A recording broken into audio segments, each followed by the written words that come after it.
miroso tranotsika fotodrafitrasa sy trano fonenana teo fa mifantatsika ny resaka fambolena efa niresahana reo teo ihany fa ny hatrany amin'ny 700 ny vahoaka malagasy dia tantsaha fa tantsaha mambokatra ireo aniny ny lafin'ny indostria ilay CAP arinam-paratonga faharoa izay tena tokony hiteraka hanampamokarana valeur ajoutée betsaka eto amin'ny firenena dia mbola deositsika président Ravalomanana ve manana vahaolana hiatrehana an'izay. Tena kapokako be ny zavatra vokatra eto azo ahodina ohatra hoe mananasy any amin'ny fatrsy savay zao hitako misy mananasy lehibe dia lehibe ary izay ny mahatonga iresaka hoe tsy hoe fananganana industrie fotsiny tena mamaika fa ny dedavana le vahaolana amin'ity électricité ty resaka jirama ty azy amin'ny resaka industrie zany nareo raha tsy mbola hitatsika aloha vahaolana no électricité io zay ihany tena mahalala aho marary ny vahoaka amin'izao fotoana zao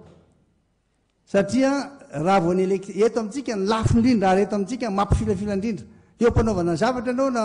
ampanodonana usine ny tapakatapaka la électricité tsy mety zany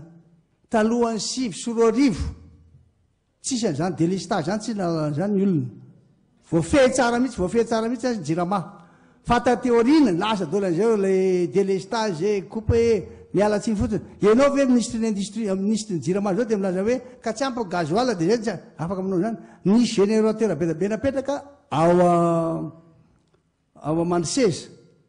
ny pièce de rechange nanaovana azy taorina ny fanonganam-panjakana iny tsisy entretien intsony hoa dia gaga dia rary ve zao ataonareo zao le rehetra ary mihinandrena ataony eny andekaleka tokony votaina ny eny andekaleka amboarina ka tsisy vola ozy tiiteny aminareo azy zany hoe raha iresaka zany industrie zany tsika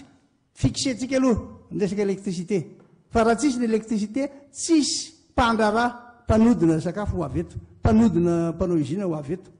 dia zay zany anankiray aloha iny zany alohany nananganana l'industrie tsy maintsy asoretsika ary ahoana anaovana azy tsy maintsy ataotsika zay ampiasaina le technologie moderne mampifangaro na micombine le masoandro sy ny rivotra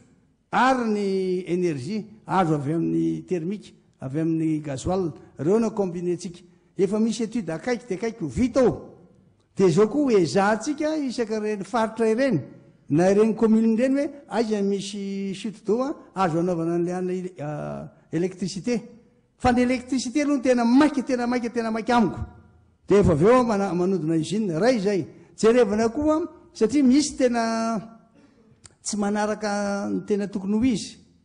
le fananganana ny usine mba jerevana ampiny izy ary ny fananganana ny ole industrie Madagasikara tena ho amoraina ny fahazahoan'ny tanora misy 400 000 isa-taona nisan'ny tanora very asa na tsy mananasa dia atao izy amorana ny fahazahoan'ny vola aketo efa mahita hevitra zao hoe tsy maintsy ataotsika ny fampiasana ny vehivavy sy ny tanora satria reo tena afaka mahavita azy amin'izay asa madinidinika aloha dia le lehibe zay tena hitatsika koa le tena usine lehibe eo zany tsy maintsy jereva fa be da be ny zavatra azotsika atao ho ahodina tena faly anazy aminareo fa tsy maintsy ataotsika usine zay industrialisation Madagasikara ary koa ny teminy zay nindaisindrareo Union africaine aty Afrika industrialisation tsika rery manana rano be aty Afrika tsika rery manana sakafo azo ahodina dia hoe mampame fanantenana zany mahabe fanantenana fidio any ary mino fa hifidiahinareo ary dolo ny olona hifidia fa tena ataotsika mandeha aingana be mihitsy reo indrindra amin'ireny le toerana mamokatra reny ohatra hoe manodina voanjo atao lasa menaka io mbola maromaro aloha hevitra vetivety fito nijara fotoana 7 minitra sisa ny anjara fotoana ny président Ravalomanana ny président Rajoelina mbola manana 7 minitra resaka fanodinana ny vokatra eto an-toerana resaka industria no loha hevitrintsika amin'izao fotoana izao. Ya mikasika ny industrialisation atao dia ny zavatra apetrako dia tsotra rehefa miteny aho hoe hotratrarintsika ao anatin'ny fotoana fohy ny fampandrosoana ny firenena indrindra mikasika ny industrialisation dia za misokatra amin'ny mpandraharaha malagasy rehetrarehetra anampy ny mpandraharaha rehetrarehetra tsy akanavaka ampiroborobo sy ametraka ny vita malagasy ny zavatra ho atao dia izao ametraka industrie na usine isaky ny rivompartany rehetra epaky zany a aridiny makany amin'ny région ny anaty tsy ny orinasa ho anay no ataoko tsy orinasa na ny tombontsoa manokana na akatany ho an'ny vahoaka io na anao des taxation ho an'ny tenako fa raha anao des taxation a iresaka mimpandrara rehetrarehetra inona ny zavatra tokony atao eto Madagasikara dia ho apetraka izany zavatra rehetrarehetra zany mikasika ny herinaratra tsy teny aho hoe kapokako fotsiny zany fa ny olona mila zavatra refesiny mila zavatra précis nolazaiko mivoaka malagasy dia tsotra 400 mégawatt ny famokarana herinaratra napetraky ny tondra rehetrarehetra ny fandimby teto Madagasikara velorano nataoko mivoaka malagasy fa ao anatin'ny 5 taona ny zavatra vita atao anatin'izay 20 taona zay dia ho ataoko ao anatin'ny 5 taona ka apiko 400 mégawatt ny famokarana herinaratra manerana ny Madagasikara zany tompoko ny atao hoe velorano fa oka zay le hoe mino fotsiny ihany fa ny ana dia velorano nataoko mivoaka malagasy ny famokarana herinaratra amin'ny angovo azo avozina dia apieny ny vidin'ny herinaratra farafakeliny 200 zany ny velorano ataoko aminao mivoaka malagasy ny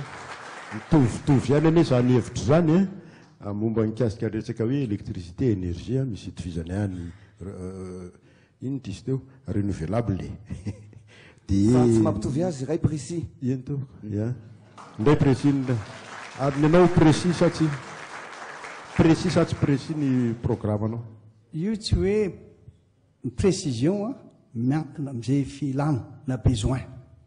précis amin'inona ary le 400 na le 400 amboniny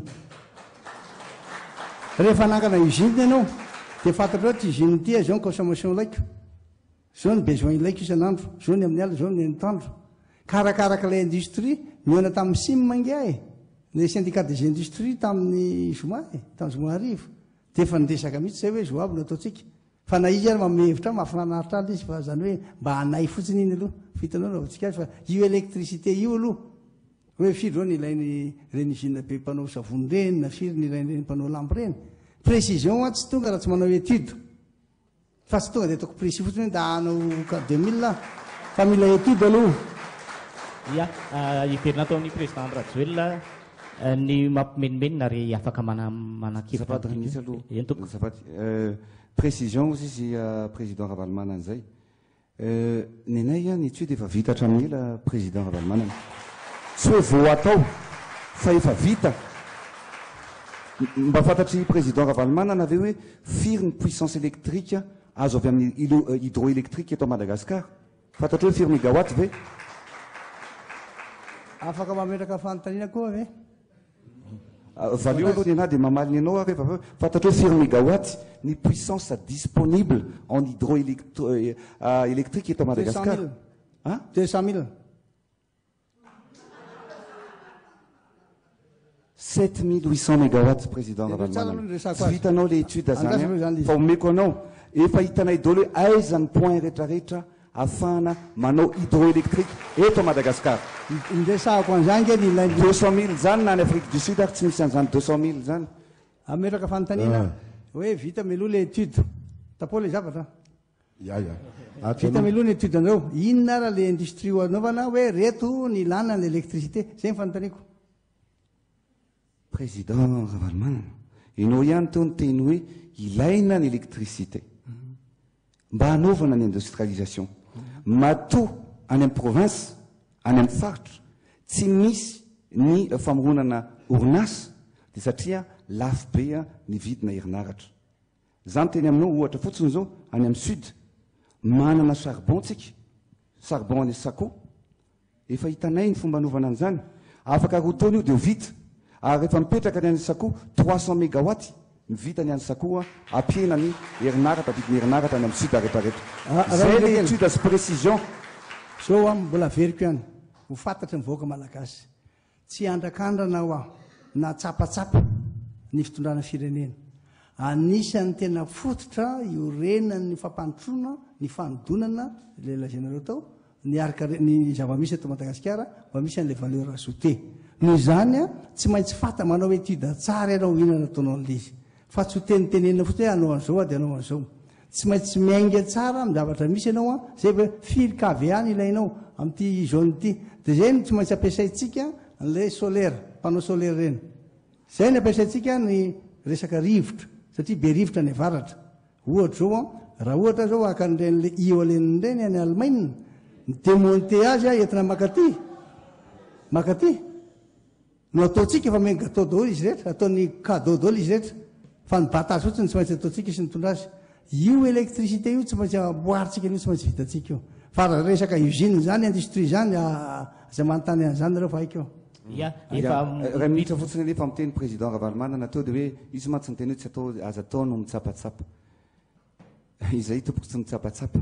ary tsy hainay koa mitsapatsapa fa ny zavatra lazaiko a dia azo refesina sy afaka karakaraina efa déconnecté ngamba ny président Ravalomanana satria ny génération izy hoe efa miova ny génération efa miova ary tanora zao ny betsaka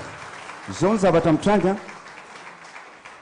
mitranga zao tsy taratasy tsony no atao rehefa manohatra taratasy makany Allemagne rehefa miteny izy fa efa misy zao ny mail ny olona zao mampiasa Facebook mampiasa Instagram mampiasa Messenger mampiasa Snapchat fa mila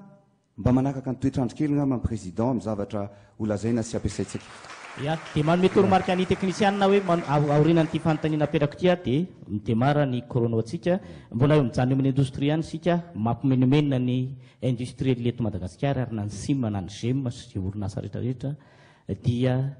ny fitobaky ny vokatra avy any ivelany ary tsy ahafahan'ny vokatra avy eto toerana miaina sy mivelona mihitsy inona mba antoka omenareo nisy raha teo ny faferahana tamin'ireo le mpandrara tamin'ny adevitra toy izao iarovana ny mpanodina vokatra na ny industriel eto an-toerana président Rajoelina tsotra be io nina aok'izay ny monopole économique eto amin'ny firenena tsy hoe rehefa filoham-pirenena ianao dia ho gadrainao zay olona mitovy amin'ny asa ataonao ohatra ny 3 frères zao ny gadraina daholo satria manao menaka ok'izay ampy zay ny anahy dia tsotra no teneniko anampy ny industriel eto Madagasikara mba hiteraka asa ho an'ny tanora manerana ny osy ny malagasy zany hoe made in Madagasikara zany tena manana ny lanjany zany tsika izao mivokatra aondratsika dia voafetra la vanille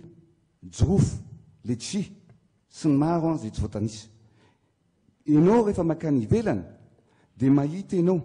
fa na ny orchidée sy ny voninkazo ary ny any Kenya no manafatra makany Europe ny resaka manga na ny akondro azy dia avy any amin'ny firenena afrikana mitovy atsika no manafatra manondrana an'izany any ivelany za dia ao anatin'ny herintaona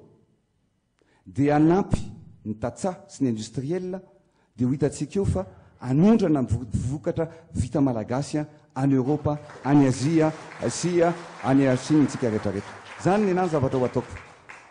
président Ravalomanana ny fiarovana ny vokatra avy eto an-toerana manoloana ny fitobaky ny avy any ivelany azoko ny fanontanianao hoe inona nataonareo mba iarovana ny industriel malagasy amin'reto fitobaky ny entana avy any ivelany reto zay le izy zaika tena izay mihitsy no ataontsika dia tiako resanana hoe tsy maintsy miasa miaraka akaiky ny mpandraraha malagasy sy ireo mpandraraha ao anatin'le GEM misy vahiny koa miasa eo dia mifampidinika dia apetraka le législation isa taona hoe reto le entana tao dia jerevana amin'izay koa mifametrahana le taxation